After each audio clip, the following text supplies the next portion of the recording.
Com a palavra, vereador Capitão Ramon Teles. Senhor presidente, nobres colegas, eu acredito em destino, né? Hoje pela manhã eu recebi uma mensagem de uma grande amiga minha, Fernanda Alice. Nós estudamos juntos no colégio e ela, a vereadora Edson da Rosa, estava me convidando para fazer parte do Emaús, hoje pela manhã. Então eu acredito que isso seja uma mensagem divina para que eu faça parte. Outrora ela já tinha me convidado, no entanto, houveram alguns compromissos que eu não pude participar naquele momento anterior.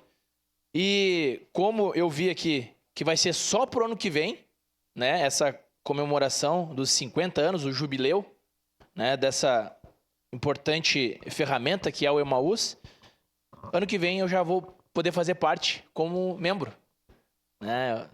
Obviamente num ano bem diferente do senhor. O senhor fez lá em qual ano que foi?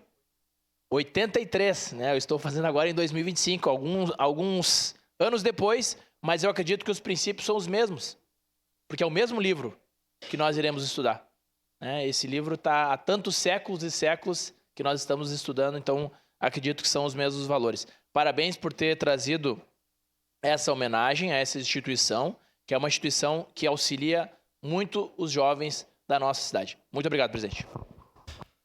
Obrigado, vereador.